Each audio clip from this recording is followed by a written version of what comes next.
everyone. Today I thought I would talk you through my lockdown number 2 books.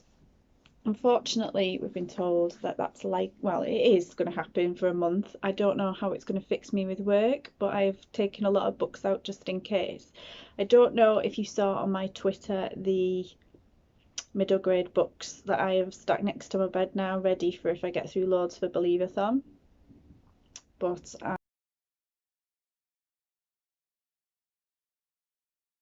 I have those, but these are some that I picked out yesterday and got ready. Some of them are middle grade as well.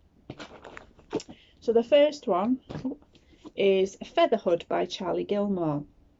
My dad told me about this the other day. He had seen Elton John talk about it on the One Show. It's basically about a couple who help a injured magpie, but then the magpie doesn't want to leave, so I guess they kind of get a magpie pet. So it's all about that. But he said Elton John raved about it. It sounded really good, so I ordered it into the library. So that came in yesterday. So I'm excited for that.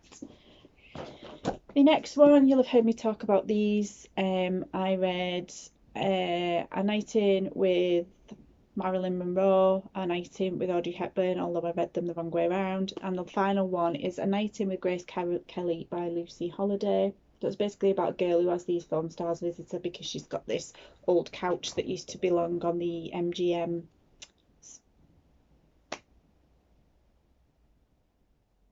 lot. I can't remember the name of the actual thing, but yeah, so they come and visit her. So Grace Kelly's visiting her next. So I had to get that one to finish this. Finally, a series that I'm finishing instead of being in the middle of a load.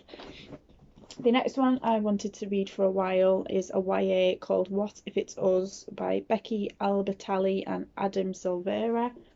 Says, meet Arthur and Ben. Arthur is only in New York for the summer, but if Broadway has taught him anything, it's that the universe can deliver a show-stopping romance when you least expect it. Ben thinks the universe needs to mind its own business. If it has his back, he wouldn't be carrying a box of his ex-boyfriend's things. But after a chance meeting at the post office, the boys leave wondering what exactly the universe does have in store for them. What if they can't find each other again? What if they do and then can't nail a first date? What if Arthur tries too hard to make it work and Ben doesn't try hard enough? What if life really isn't like a Broadway musical, but what if it is? So I picked that one up because I wanted to read that for a while.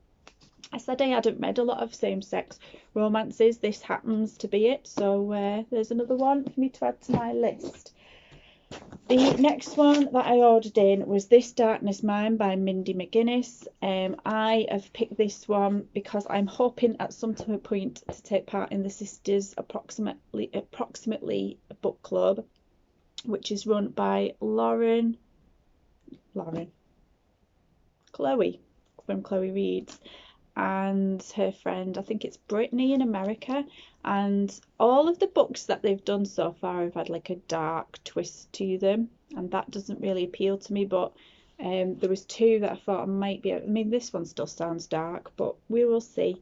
This one says Sasha Stone knows her place, first chair clarinet, top of her class, and at the side of her Oxford wearing boyfriend. She's worked her entire life to ensure her path to Oberlin Conservatory as a star musician is perfectly paved. Then Sasha discovers her by-the-book life began by ending the chapter of another's. The twin sister she absorbed in the womb, except she doesn't explain the gaps of missing time in her practice schedule or the memories she has of things she certainly never did with Isaac Harver, a boy she's never given the time of day before. But Isaac's acting like they know one another intimately and her skin misses his touch. Armed with the knowledge that her heart might not be hers alone, Sasha must decide what she's willing to do and who she's willing to hurt to take it back before things crescendo out of control. That does sound quite interesting. That basically sounds to me like she's living half of her life and half of her sister's life. It does sound interesting. It doesn't sound too spooky, so I am definitely going to give that a go. Then I've got the third one. I'm sure I got the second one the other day, of the Jenny Han series, To All the Boys I've Loved Before series, Always and Forever Lara Jean. I haven't read the second one yet, but I thought if we're in lockdown for a month and I get through the other one, I'm going to want to read the next one straight away. Then I picked up Sophie Anderson, The Girl Who Speaks Burr. I haven't read any of hers before, and I know she's got The House with Chicken Legs and the Tangled Spells one, is it? So yeah, I think it's like Russian folklore maybe, so I'm going to give that one a go. The other one is the Nothing to See Here Hotel You Ain't Seen Nothing Yeti by Stephen Butler. I read the first one, I got it in a deal with Waterstones and really enjoyed it, so I want to read that one. I have not read the Somanchinani, what's the fourth one? Quest for Glory yet, but I've got it on my list, so I've picked up A Crystal of Time, which is the, I just said, is that the fifth one? So yeah, I want to carry on with that. I also haven't read the other one of these. Hang on. I've got Beyond the Odyssey, which is the third one, ready to read, and then this is the fourth one, Against All Odds. This is by Maz Evans. It's basically about, gosh, I can't remember his name now, Elliot, and he's like hanging out with the gods and trying to save the world. So yeah, I'm trying to finish series after the canon I'm supposed to. This is one that I read in school, primary school, Mrs. Frisby and the Rats of Neame by Robert C. O'Brien. I just want to read it for the nostalgia. I remember writing a letter to Mrs. Frisby or about Timothy, her son. So yeah, I want to just have them nostalgia feelings. And then finally,